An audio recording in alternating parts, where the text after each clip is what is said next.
Sharing is caring. दोनों भाई नाश्ते की टेबल पर बैठे थे। प्रियंका, मेरा नाश्ता कहाँ है? भाभी, मुझे भी ऑफिस के लिए लेट हो रहा है। इस पर प्रियंका किचन में से दोनों के नाश्ते की प्लेट्स लेकर बाहर आती है। लो भाई, आप दोनों का नाश्ता। किसी को भी 1 मिनट का सब्र नहीं है। ये प्रियंका का ससुराल है, जहाँ कोई औरत ना होने की वजह से शादी वाले दिन से ही घर के साथ दोनों भाइयों की जिम्मेदारियां प्रियंका संभाल लेती है। दोनों भाई शांति से नाश्ता कर रहे होते हैं कि अंकुश अपने भाई की प्लेट से पराठे का एक टुकड़ा उठा लेता है। आपको पता है ना, मैं खाना शेयर नहीं करता, फिर भी मेरी प्लेट में से खाना जरूरी है क्या? अरे हद हो गई है, मुझे नहीं खाना अब। अंकुर गुस्से में नाश्ता छोड़कर टेबल से उठ खड़ा होता है। अरे, ये कैसा बिहेवियर है अंकुर? एक टुकड़ा ही तो है।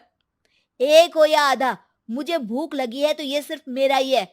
उसे भी किसी के साथ शेयर करने बैठा तो भूखा नहीं रह जाऊंगा। अरे बाबा ठीक है, अब इस पर भी लड़ाई। दूसरा बना देती हूँ, पर प्लीज ऐसे खाना बीच में छोड़कर मत जाओ। इससे अन्न का अपमान होता है। ओ प्लीज भाभी, ऐसी कोई चीज होती ही नहीं है। आपके पास पैसे हैं, खरीदो और खाओ। अगर नहीं खाया जाए तो फेंक दो। अरे दुनिया में सब यही करते हैं। अंकुर बैग उठाकर ऑफिस के लिए चला जाता है, जिसके पीछे उसका बड़ा भाई मायूस सा घर में खड़ा रह जाता है। जिसने बचपन से सोने की चम्मच में खाया हो, उसे दुनिया के बारे में क्या पता होगा। वैसे गलती तो हमारी ही है। अगर कभी बचपन में ही सही गलत का फर्क सिखाया होता तो आज ये हाल नहीं होते। आप फिक्र क्यों करते हैं जी? भगवान है, वो जो भी करता है सबकी भलाई के लिए ही करता है। और जब वो चाहेंगे तो अपनी तरह से अंकुर भैया को भी सब कुछ सिखा देंगे। पत्नी की बात पर विश्वास कर अंकुश भी ऑफिस चला जाता है। सुबह से दोपहर होती है और अंकुर लंच करने ऑफिस के पास वाले रेस्टोरेंट में पहुंचता है, जहां वो एक साथ बहुत सारा खाना ऑर्डर कर देता है। सर, क्या कोई आपको ज्वाइन करने वाला है? नहीं तो क्यों? अब कुछ नहीं सर, ऐसे ही।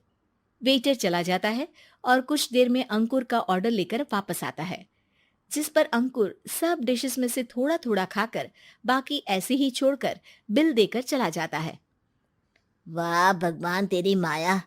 कहीं कोई एक एक टुकड़े के लिए तरसता रहता है और ये 5 लोगों का खाना ऑर्डर करके एक का भी पूरा नहीं खाते। पैसे वालों की माया। वेटर टेबल साफ कर बचा हुआ सारा खाना लेकर रेस्टोरेंट के पीछे घूम रहे बच्चों के पास पहुंच जाता है, जिसे देख बच्चों के चेहरे खिल उठते हैं। वाह, आज इतना सारा खाना आया। थैंक यू भैया। भगवान आपको खाने की फैक्ट्री बना दे। अगर ये फैक्ट्री मेरी होती तो तुम लोगों को कभी किसी का झूठा बचा हुआ खाना नहीं खाना पड़ता। चलो तुम लोग खाओ, पर ध्यान रखो किसी को पता ना चले, नहीं तो मेरी नौकरी चली जाएगी। इसी के साथ दिन बीतता है और रात को दोनों भाई एक साथ घर पहुंचते हैं। कुछ देर में सब डिनर करने बैठते हैं, जहां अंकुश अंकुर को समझाने की कोशिश करता है। अंकुर, अगर हमें लाइफ में सब कुछ मिला है, इसका ये मतलब नहीं कि तुम उसका गलत फायदा उठाओ, बल्कि तुम्हें उसकी मदद से दूसरों को भी मदद करनी चाहिए। भैया, जिनके पास नहीं है उनकी वजह मैं तो नहीं ना। और ऐसे बहुत लोग हैं जिनके पास सब कुछ है। इसलिए अगर मैं एक इंसान कुछ नहीं करूंगा तो कोई फर्क नहीं पड़ने वाला।